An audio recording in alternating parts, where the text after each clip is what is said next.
उत्तर प्रदेश में 2027 विधानसभा चुनाव भले ही अभी दूर हों, लेकिन सियासी बिसात बिछनी शुरू हो चुकी है। एआईएमआईएम चीफ असदुद्दीन ओवैसी ने बहराइच के मटेरा से मिशन 2027 का बिगुल फूंक दिया है।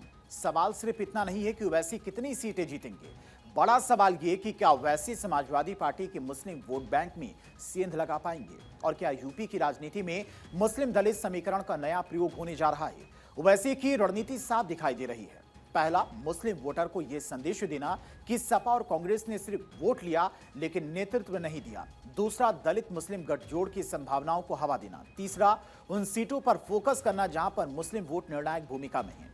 फिलहाल यहां की सीट पर समाजवादी पार्टी की विधायक मारिया शाह का कब्जा है। ओवैसी की नजर मुस्लिम वोट बैंक पर है। सपा अपने किले को बचाने में जुटी है, बीएसपी अपने पत्ते नहीं खोल रही है और बीजेपी विपक्षी खेमे में हर नई दरार पर नजर बनाए हुए है।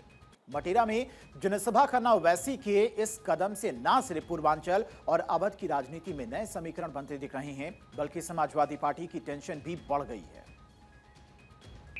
अभी तो जा रहे हैं ना, आइए अब वहीं चलिए, आज जनसभा है मटेरा में, आइए आप लोग। हाँ हाँ, वो तैयारी चल रही है, उसी के लिए अच्छी तैयारी चल रही है। दरअसल बहराइच का मटेरा कोई साधारण विधानसभा सीट नहीं है। मुस्लिम, यादव, पिछड़े और दलित वोटर्स वाले इस इलाके में पिछले कई चुनाव से समाजवादी पार्टी का दबदबा रहा है और ऐसे में मटेरा का चुनाव बताता है कि ओवैसी का असली निशाना बीजेपी नहीं बल्कि अखिलेश यादव का परंपरागत एमवाई यानी कि मुस्लिम यादव समीकरण है। एआईएमआईएम का मिशन 2027 क्या है? 200 सीटों पर लड़ने का दावा और बीएसपी से गठबंधन के संकेत भी मिल रहे हैं। मुस्लिम दलित समीकरण पर फोकस, सपा की गढ़ में सीधी चुनौती देने की तैयारी है और पूर्वांचल से लेकर पश्चिमी यूपी तक विस्तार का भी ऐलान है। लेकिन सवाल ये कि क्या जमीन पर भी एआईएमआईएम उतनी मजबूत है जितना दावा किया जा रहा है, क्योंकि आंकड़े कुछ और ही कहानी बताते हैं। 2017 विधानसभा चुनाव में एआईएमआईएम ने 38 सीटों पर चुनाव लड़ा, 37 उम्मीदवारों की जमानत जब्त हो गई। 2022 में करीब 100 सीटों पर मैदान में उतरी, लेकिन वोट शेयर महज 0.43% रहा और एक भी सीट नहीं जीत पाई। यानी अब तक विधानसभा चुनाव में एआईएमआईएम की मौजूदगी प्रतीकात्मक ही रही है। हालांकि स्थानीय निकाय चुनाव में पार्टी ने कुछ सफलता जरूर हासिल की है और यही वजह है कि वैसे मानते हैं कि संगठन धीरे धीरे जमीन तैयार कर रहा है।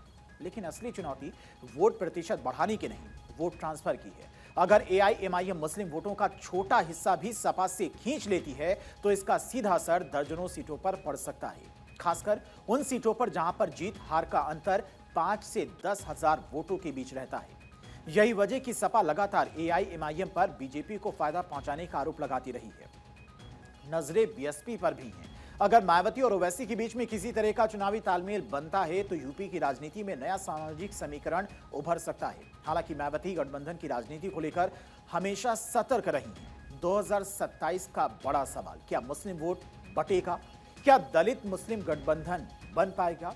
क्या सपा के एमवाई समीकरण को चुनौती मिलेगी और क्या ओवैसी सिर्फ वोट काटेंगे या सीट भी जीतेंगे? मतलब ये कि उत्तर प्रदेश की राजनीति में एक बार फिर वही सवाल लौट आया है, ओवैसी सिर्फ चुनाव लड़ने पर आए हैं या फिर 2027 में विपक्षी वोटों का गणित बिगाड़ने के लिए आए हैं।